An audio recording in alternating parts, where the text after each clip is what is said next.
Alright, welcome back, guys. Welcome back to another episode of the Peaky Blinders. I am in for a treat tonight, early on in the morning. It is now 3 a.m. in the morning. I'm recording this. Been an excellent journey so far in this, I think, the final season of Peaky Blinders, man. We're here to watch episode 4, and I hope you guys are ready. So, without no further ado, let's just jump into it. I'll see you guys right after for the review.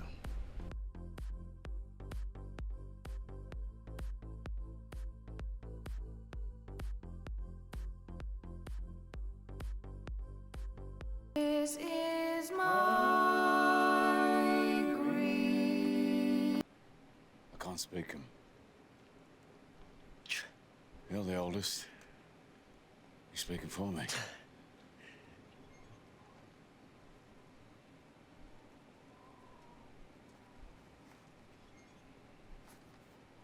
I'm sorry, brother. I can't do it.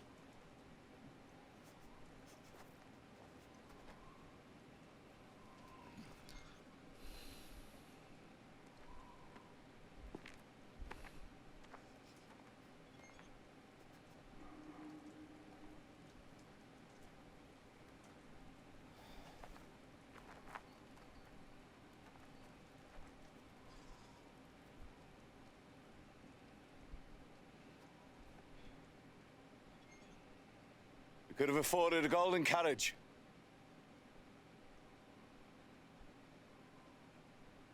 She deserved a golden carriage.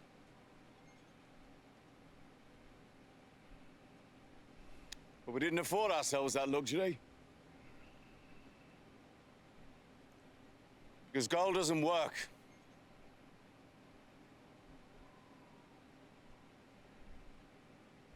That was the last lesson that Ruby taught us.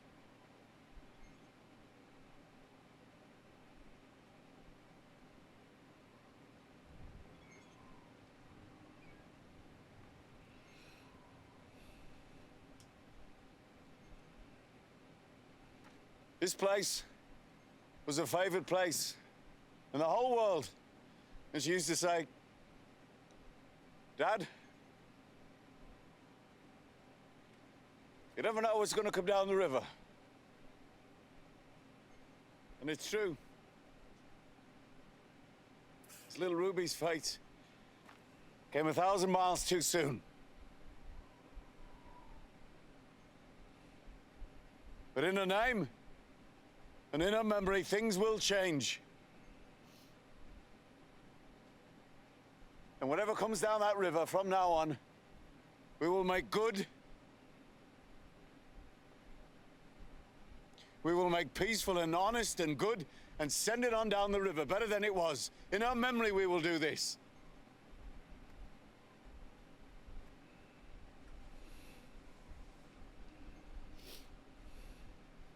But for now, we send her on to wherever it is you go, in the hope that if there is a destination, that it's a yard like this, with horses and boats for her to play on.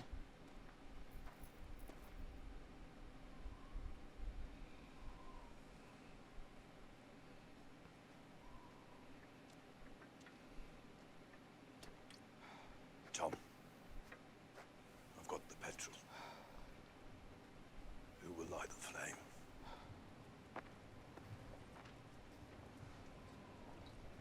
Lizzie. Jeremiah?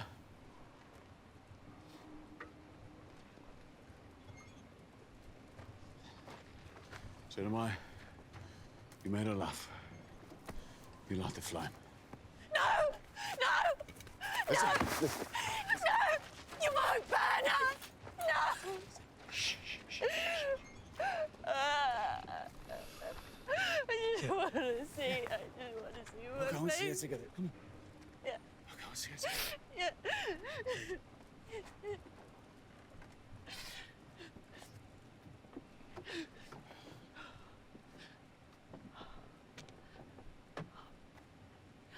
Oh, my baby.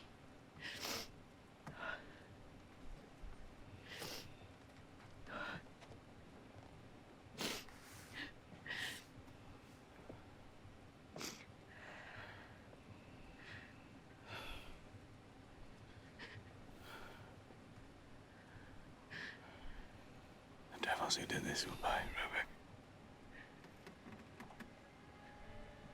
Ruby. What do you mean? What do you mean? Where are you going?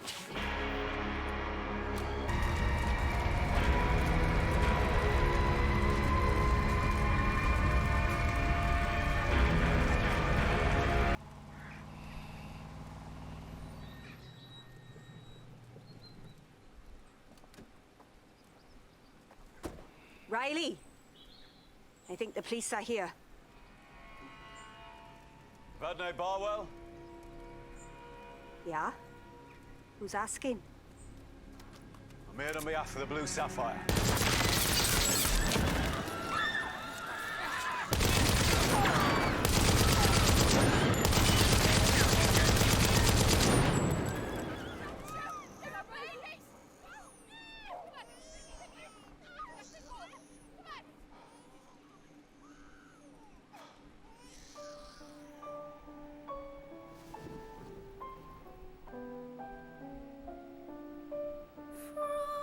Just like that, not even ask no questions, bro.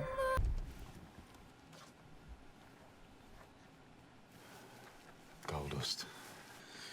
Our business is done, Esme. Get out of the car. Not quite done, Tommy. Thought this'd be a good time. It's the perfect time. Some business is still unfinished. Christians say the Lord gives, the Lord takes away. Our spirits are the same. Spirits just took away your child. Get out of the car, Esme. The same spirits want to give you a different child, Tommy. What child? A daughter lost. A son found. Before he went to France a long time ago at Appleby Fair, he slept with a girl. Her name was Zelda. I met her. She said you slept together under a hazel tree in May 1914. When she fell pregnant, her father threatened to kill you. You'd already joined the army and gone away to France. You remember the girl in the hazel tree, don't you, Tommy? Whoever that boy is, Esme. Whoever he is, our business is done here. I brought you to this camp for a reason, and I brought him as well. He is yours. Boy born with hazel eyes. He calls himself Duke. His mother is dead. He's a thief. He works the fairground, but he says he wants more to life than big wheels and carousels. If the losing of rubies left a hole in your heart, I'll send him to you. If you give me a bit more gold. Yo, Esme is I'll tell him Tommy trash, showed bro. for a man. Far, far more than big wheels and carousels.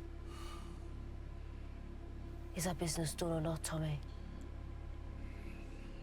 More with I don't know, bro.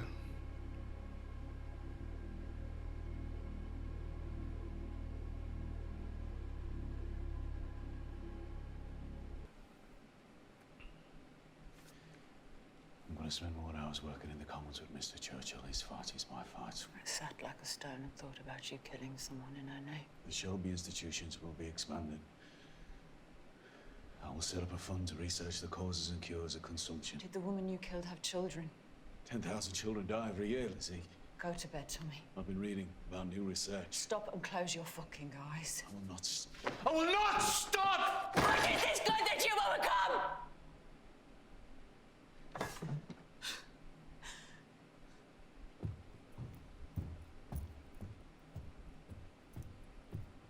I killed a woman. I killed a woman and 3 men, and their bodies will be thrown aboard the boat. Like all the other bodies, but I'm stepping off that boat and onto another boat. Do you understand?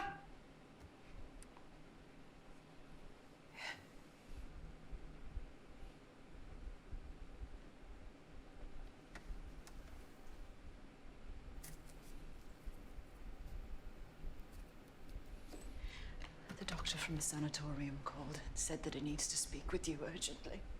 But I think you are now beyond the help of doctors.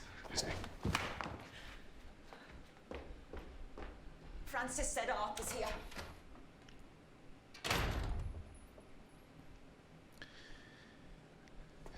Yo, you can't. I don't know, man. Like, you can't expect Lizzie to act any different than she's acted. You just can't expect it. You can't expect it because Tommy is he's all over the place. He's not dealing with the issue at hand. He's not dealing with the point that he just lost a child. He's not dealing with it. He's dealing with it in a terrible way, if you will. You know what I'm saying? None of this that you're doing is going to bring your daughter back. None of it. And I think that's where, you know what I'm saying, the stages of grief come in, because a lot of times you don't know where to point that anger. You know what I'm saying? You don't know where to point that anger. You know something happened, you know you're going through something, but you don't know how to process it. So you act out. Your emotions are all over the place. You know? I do remember little things. I know you do. So do I. The fog in the gas is clearing out.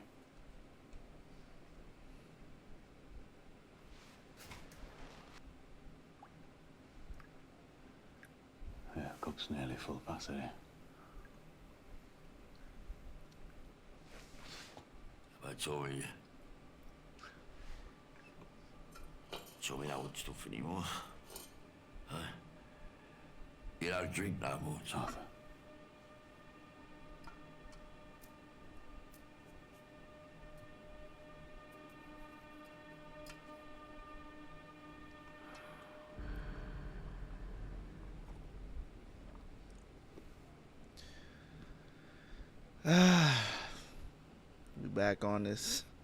Back on the sauce. That's not good. Was gone, Arthur. It's not Thought good. Just march and march. I just kept up that fucking left, right fucking rhythm. I never have to stop. Then Ruby went. I stumbled and crashed.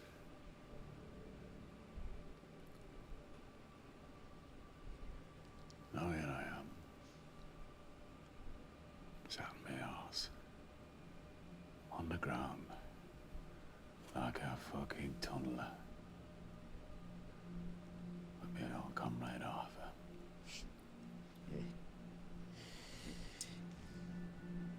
Remember the January, Arthur? Family boat. Whole family living on something this size of 10 of these fucking barrels. Remember that night? Tiled cross. 16 of us sleeping on the boat. The coppers come. We all swim like rats. Except for Arthur. Arthur holds them off with a boat hook, all on his own. And I remember I climbed back up on the lock and I looked back and I saw you waving that fucking boat hook in the coppers' faces. On your own. That's when I realised. When I had you on the ground all them years ago. Just because you let me win. You wanted me to win. You've wanted me to win ever since. What chance do I have if you start doing that again? Huh? They'll stop. They'll stop because the family needs you to. It's like that long tunnel on the Dudley stretch. Remember Dudley Canal, line number 1, 3,172 yards of fucking pitch blackness and rats swimming. Yeah. And then we come round the corner and there'd be a shaft of light. And then we'd know. And you and me were both know was nearly done. That's where we are now, Arthur. Just a few more yards to go. And you will change your ways. And I'll change the fucking world. Dad, there's a Bentley and a Rolls Royce. Yeah. Go to bed, Charles.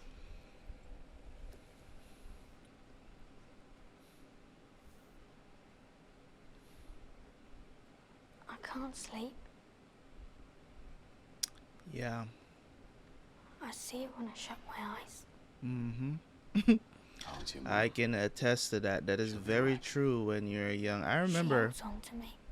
Better hold on, dear. Hear me? Yeah.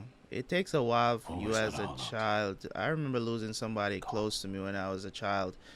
And it keeps you up, man. Mr. Shelby. Even after the funeral. Have you served them drinks? Yes. Yeah. I remember very vividly, like, I couldn't fall asleep unless I was, like, with my mom in her bed. Like, I couldn't fall asleep. And when I did fall asleep, it was, like, 15, 30 minutes. The agenda is in my head. The agenda And then I'll is be in my back head. up, staring at the Okay. ceiling. I look okay? I think I've gotten a lot If better someone with that touches stuff you, as you won't I shatter. grew up, though. It's more of like, Sing it. I think it's more of like Sing it. kids I love that not song. knowing how to process that Can't be stuff singing as well. rebel songs in a house of grief and mourning. Sing it to me softly. Breaks my heart. Don't look at him. He's English. Block his ears. I'll tell you this before we move on, because I don't want to keep talking over the show. I remember, because even now I still remember it. I remember because the way how we lived back in Jamaica, like people would bury their loved ones. You know what I'm saying? Very close to home. Not in a cemetery, or you know what I'm saying, like people would be permitted to like bury their loved ones on their land. I think it's still I think that has changed. I might be wrong. I might be wrong, to be honest, but I think it has changed though, where they can't do that anymore, or that they gotta get permits or stuff like that. But before, when I was living there, you know, you could. I'm not talking about having like a family plot at a cemetery. I'm talking about like you could bury that shit in your. You could you could bury your loved ones, right? Literally in your backyard. Nobody would give a shit, right? Honestly, I don't know why people do that. You know what I'm saying? I've always thought that was really weird. But you know, I understand the sentiment behind it, but I don't like. For me, it was always like I lived here, and the person that died at the time was buried literally probably less than I want to say about not 100 feet, probably about 200 feet from where my house was. You know what I'm saying? Because the person, I mean, of course the grave is still there, right? But I don't know if that was part of my trauma as well. It could have been, to know that it was right there, like the visual of that happening, right? The visual of that happening was one of the things that was keeping me up at night, as well as to know that I live here, and the person that died is literally buried right there. You know what I'm saying? Like I could literally just walk out of my house, and look down, because we were on a hill, right? And I look down, and the grave is right there. You know what I mean? So I don't know if that was part of the trauma. Yeah, you know what I'm saying, but it's a very hard experience. So I understand what Charles is going through, because when you lose someone close to you, it's like you can't get them out of your head. I think as I got older, I've gotten a lot better with that. You know what I'm saying? Because I've lost, people close to me, and I still am able to, fall asleep at night, no issues at all. Or maybe, I don't know. Maybe it's I don't know. Um, you know, because I don't know. I've come to understand that your death is a part of life, whether we like it or not. It's inevitable for all of us. Um, I've just come to accept that. So it's more of like going to funerals, stuff like that doesn't really bother me that much anymore. I think when I was a kid, I just couldn't process it, or I didn't understand it. So now, what I'm saying, I could go to I've been to 2 funerals in a day. So I didn't, and I still was able to sleep soundly at at night. So I don't think it affects me that much anymore. You know, I went to a meeting of similar intent to this in Berlin, attended by the Chancellor himself, and Göring, and Himmler. It lasted until the sun came up. We spoke about the future of the world in a serious way. When the first rays of light entered the room, we all stood and stared at it as if it were the world to come. There was no singing, no giggling. And when breakfast was served on the terrace overlooking the mountains, they brought up some Jews. And while we ate our eggs, they were forced to eat grass. And we watched as we sipped our coffee. How do you not? How are you not sick to your stomach even delivering those lines? Like, this is the reason why I say I couldn't do movies, man. Cause I can't compartmentalize like that. Like there's certain things that I can compartmentalize with when it comes on to information, like information like into my brain. Like, I can be like, okay, I don't want that. This can say, you know what I'm saying? Like, it's kind of like unnecessary information that I don't need. I can compartmentalize and be like, okay, you go in. This is the recycle bit. Like, you go there. Like, that's you get what I'm saying? It's like you probably can ask me about that very same thing the next day, and I probably don't remember about it because I compartmentalize like that. As in, yeah, what was that about yesterday? You know what I'm saying? Like, that's the kind of thing. It's like a choosing to forget something, versus keeping everything to make you feel a certain way. So in terms of this now, I'm watching this, it's like I couldn't do acting. Like I couldn't do these kind of roles where I have to talk about something like this. You know what I'm saying? Like, I don't think I could stomach it. And a lot of times I know that it's just a TV show, and a lot of times it's not shown like that on screen. But I couldn't say shit like this with a smile on my face. Like, I couldn't.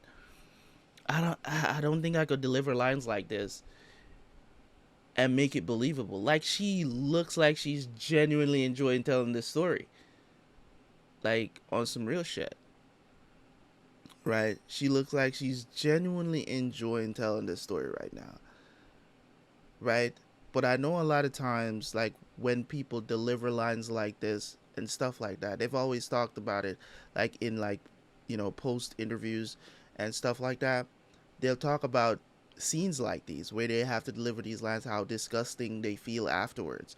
So that's crazy. That's just evil. We should all remember this is serious business.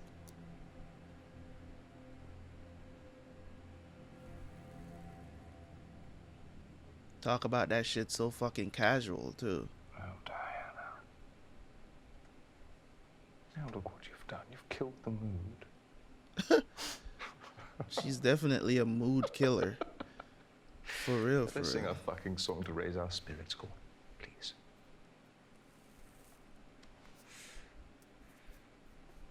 The Queen. Mr. Shelby.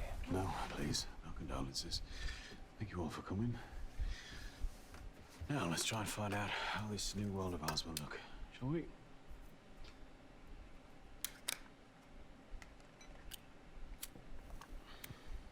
Perhaps, Mr. Mosley, we can turn to what practical things Mr. Nelson can do to further our cause while he is in the country.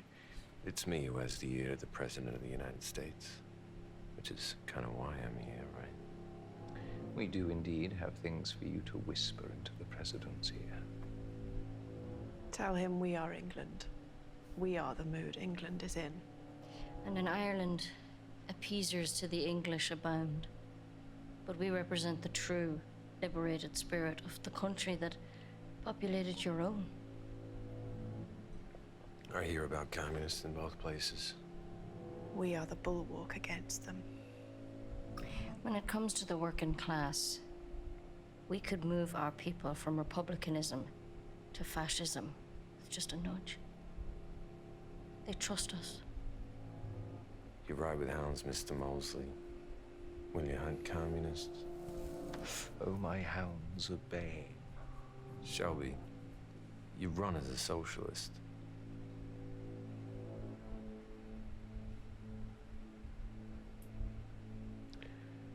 Mr. Shelby has one of the largest Commons majorities in England. In the heart of England. When the time comes, he'll resign his party whip and run as an independent.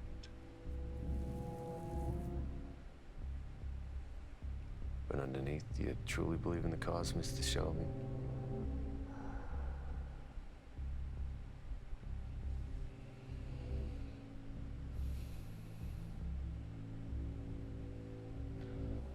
I'm here. Mr. Nelson, I'm here for night.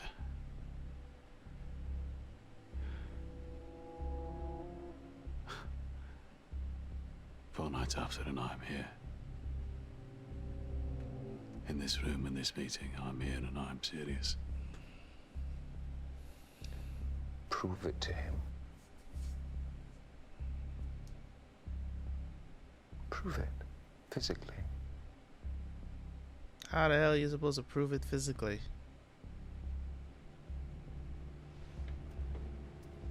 I gotta do the salute or something? Perish Judah. Oh. That's what I was thinking, like the salute, I guess. Banish Judah.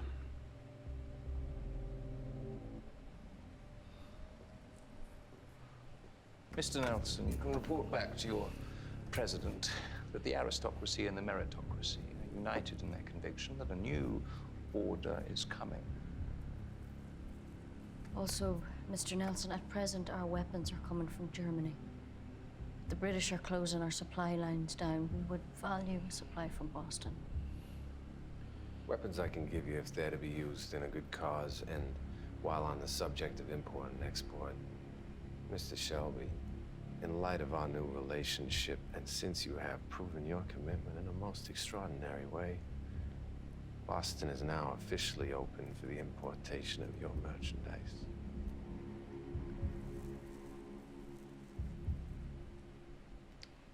Good. Well, he got what he wanted.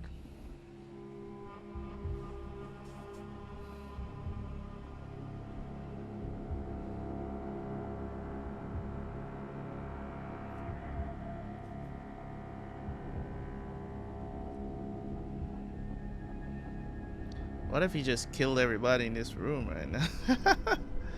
That's crazy, bro.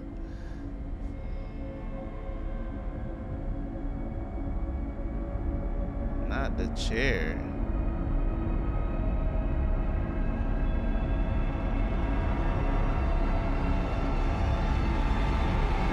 If we have established what we came here to establish, perhaps we should all say goodnight.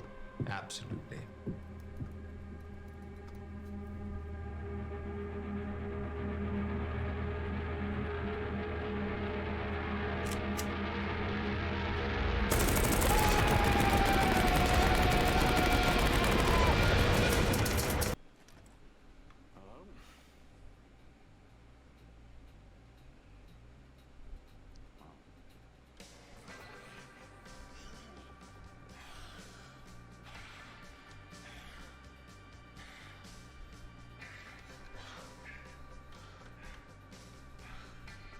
Seriously? I saw him leave. He keeps this apartment expressly for this purpose, isn't he? Are you following me, Mr. Shelby? I'm flattered. But why? When I do business with someone, I make it my business to know their secrets. Mosley's reputation is no secret. Not MU. How did you know I'd come here? I know things. Read people's minds, you know. Little glances across tables. It's a gift. The whole family. Witches and sorcerers. No, it's just keen observation is all. Your uncle will disown you. Fucking his business partner behind his back. You think he has morals? He's a Catholic. Men do what they want. Women do what they are told. Will you tell Michael? Michael is family. We are family healed. But you have no interest in me. Or in Michael. So why don't you just tell me what you actually want?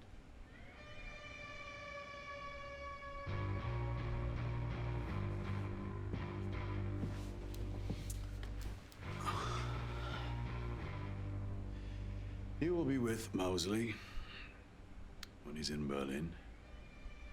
He'll be in the room when he meets senior members of the German government. I want to know what is discussed. And I want to know what is decided. And if I lie? I will know.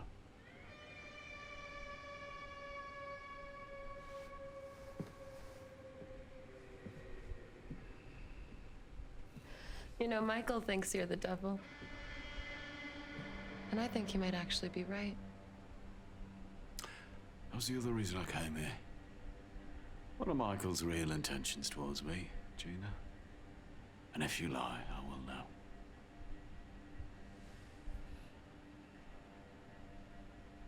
Tell me. He intends to complete the deal. And then you both walk away. Really now?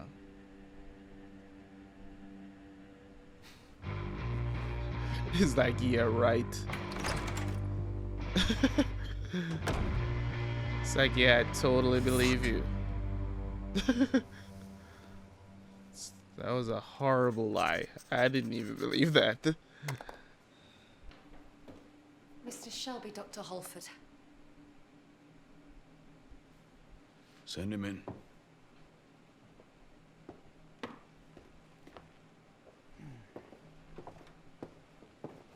He said it had to be in person. Here I am. You might want to sit down.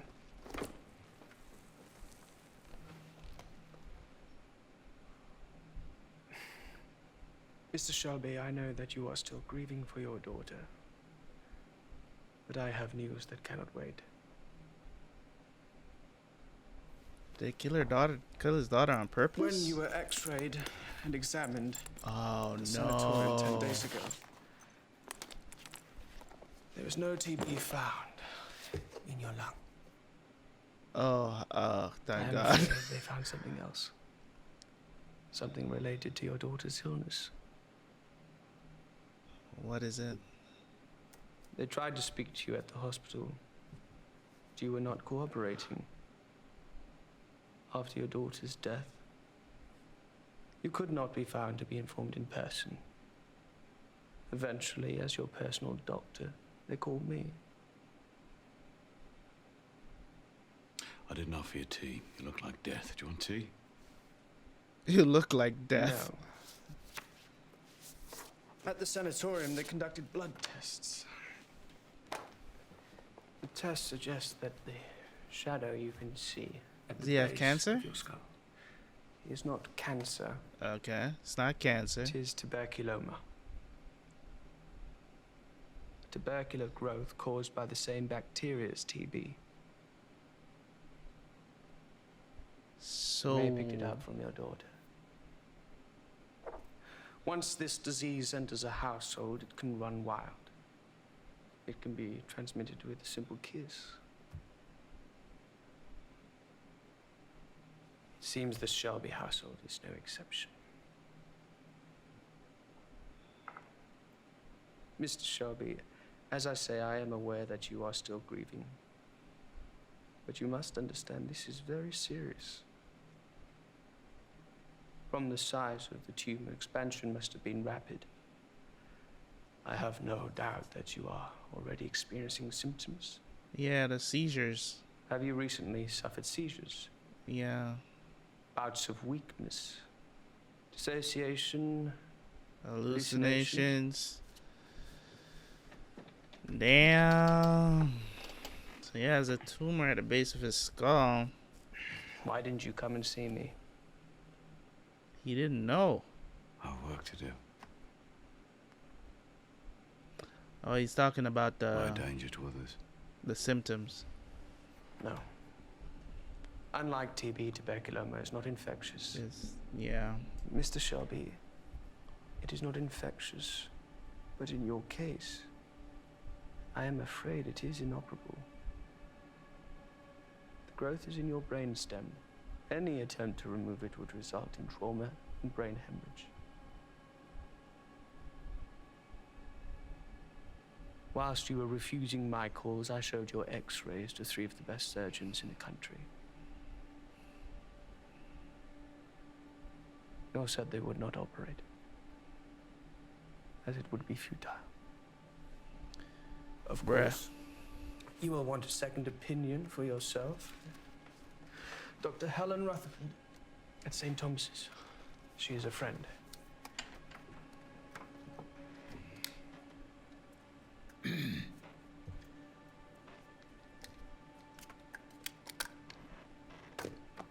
This... How bad will it get?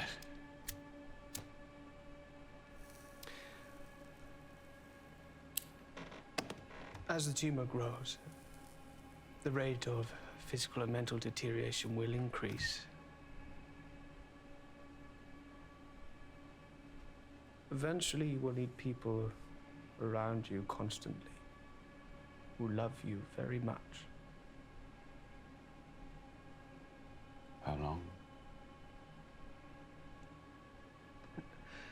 I understand that you have defeated many enemies, Mr. Shelby. Now you have a new one inside you. You cannot defeat it, but you can keep it at bay for a while. If you live correctly, if you are determined, and if you fight. I asked you a question. This time I want an answer. I don't want your fucking platitudes. How long before I need people around me who love me very much?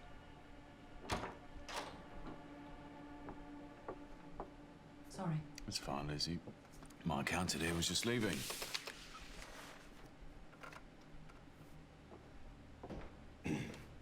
I will telephone you when I get back to London. No, don't have enough time. You're an accountant. Give me a fucking number now. 1 year. 1 Perhaps year. 18 months. That's fine. That's all I need to know. I'll adjust my finances accordingly. Thank you. I will write you explaining the full implications. Yep, thank you. 18 months. Good day. Jeez. I...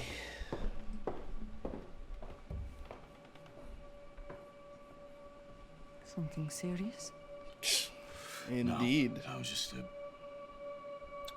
a bill I wasn't expecting. I'll have to pay it.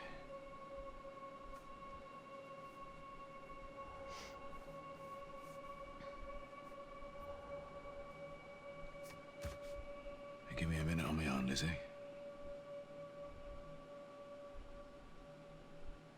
Yeah?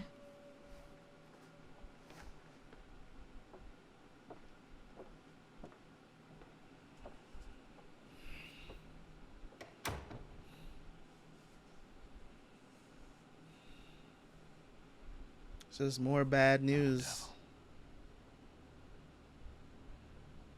Just an ordinary mortal man. Yeah. There will be a war in this family,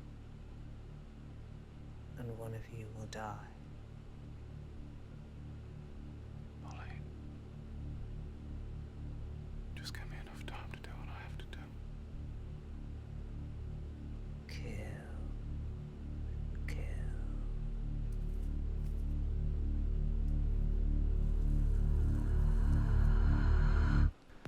I've watched a lot of TV shows, and one of the things that Peaky Blinders does one of the things that Peaky Blinders does that really that I really like is the subtle implications of realness, if you will. I know, you guys have told me multiple times that this is based on true story. Of course, for dramatization purposes, some things are exaggerated, whatever the situation is. But for the most part, this is based on a true story of things that did happen in history. Tommy receiving news of him having a tumor, you know what I'm saying? It's one of the things that, throughout the entirety of watching the show, right? There's always this sense of invincibility with most of these characters, right? That you're like, there's no way.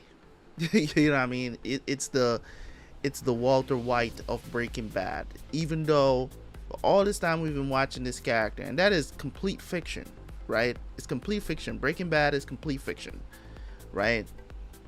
Even though we know this dude was battling cancer, but also the reason why he started is not the reason how it ended, right? It's not the reason. Like, the reason why he got into selling drugs was because he couldn't afford the cancer treatments or whatever, but he also wanted to, if he actually ends up dying, to leave his family in a better position than they were before. And it was an adventure to watch. Breaking Bad is still in my top 5 TV shows of all time. Love it, right? But in Peaky Blinders, there's always been this sense of invincibility with these characters, and now in the final season of the show, they are really pushing to really show you that even though through these 5 seasons you've seen these characters and they've been looking so invincible, in season 6 we're going to show you that they're actually human. You know what I'm saying? And we've been seeing all of this stuff that it's not new. It's just been kind of escalated in this season. It's not new what Tommy's going through. We've seen him had seizures throughout watching the show, just experiencing these events, and he always pulls through. You know what I'm saying? So you were never worried that much when you see it happen. It's just like, it's hard to watch him go through all of this, and a lot of it we've kind of like chalked it up as just the result, or PTSD, if you will, of him, what he experienced in the war and stuff like that. You know what I'm saying? Like, at least for me, that's how I thought of it. I thought this was a result of him being, the PTSD of the war, being trapped, whatever, underground, all that stuff, in the trenches, whatever you want to call it, right? It's all a result of that. But now finding this out, you know what I'm saying? Like, any kind of tumor in your brain causes your brain to not function entirely right?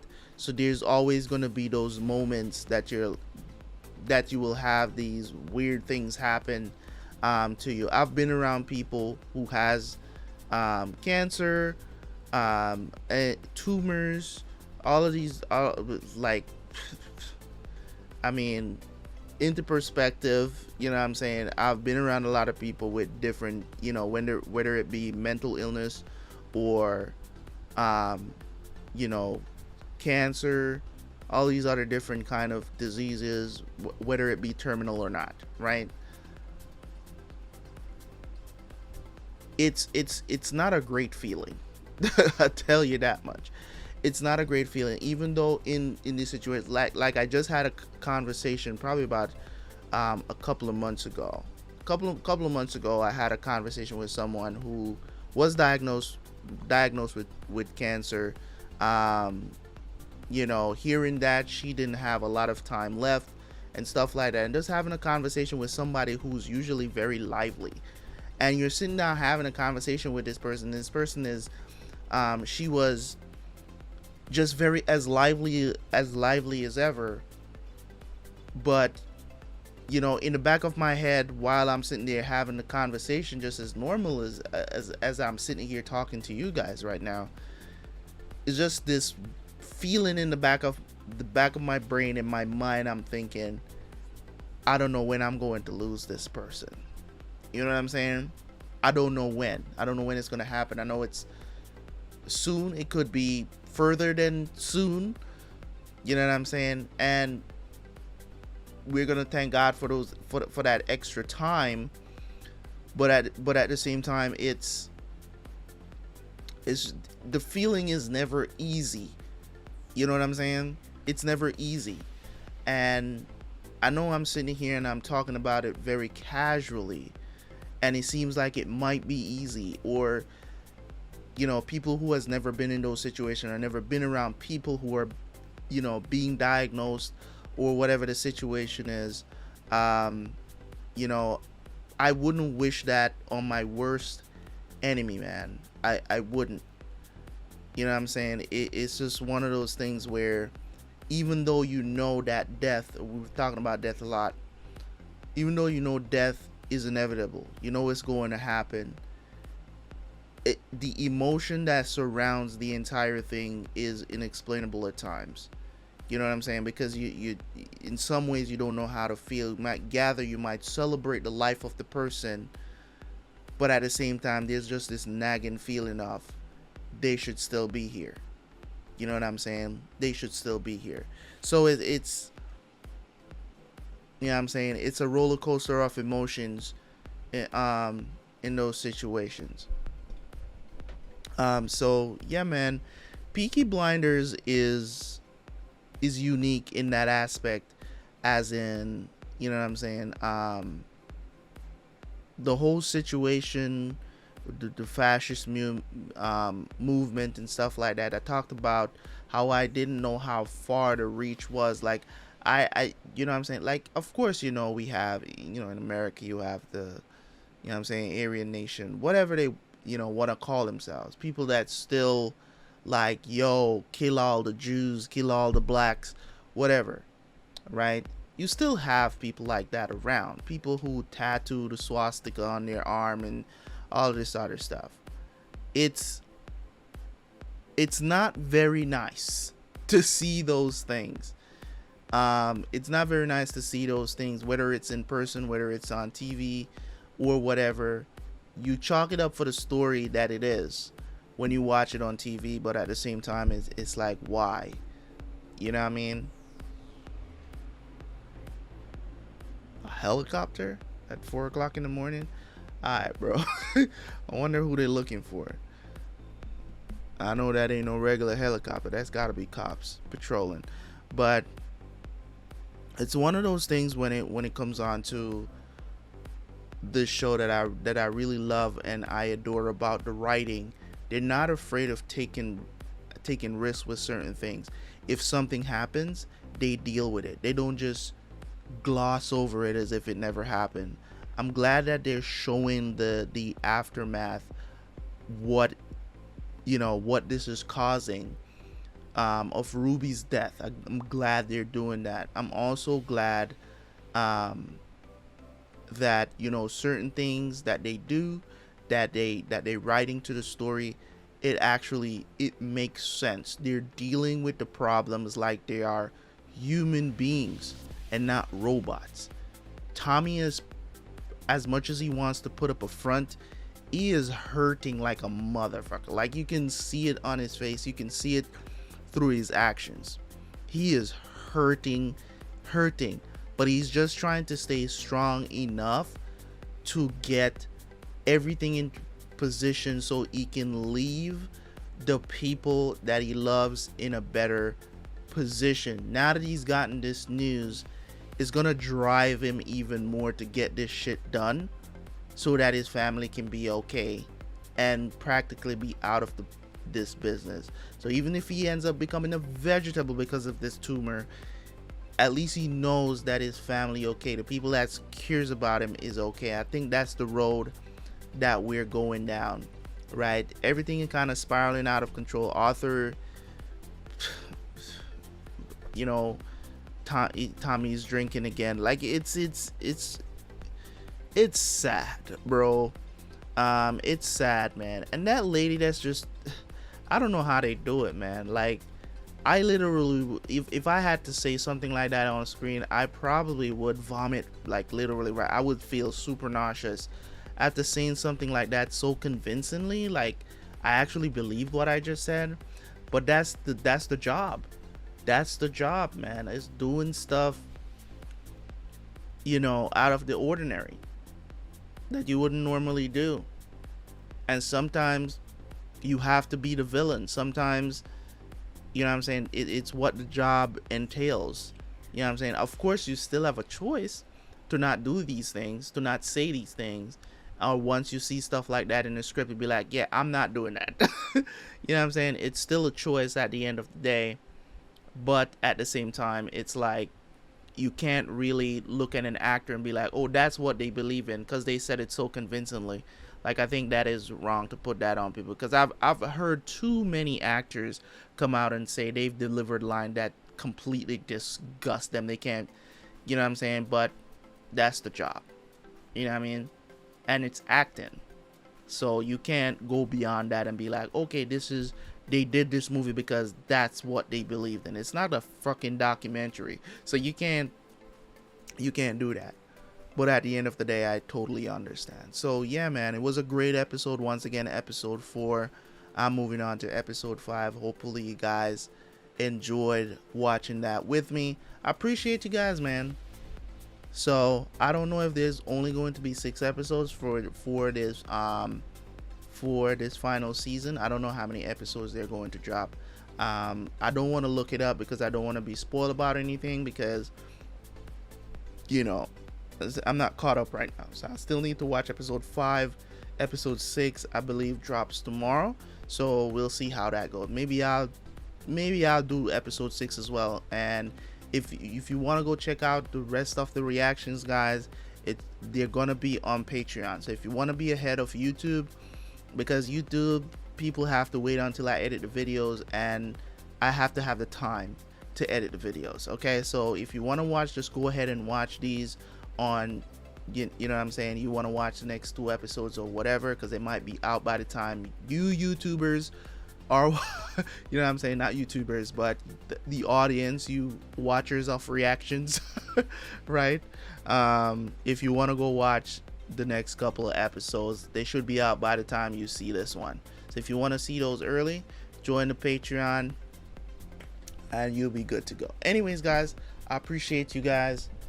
Leave a like on the video, leave a comment, and I will catch you guys for the next one, man. Peace.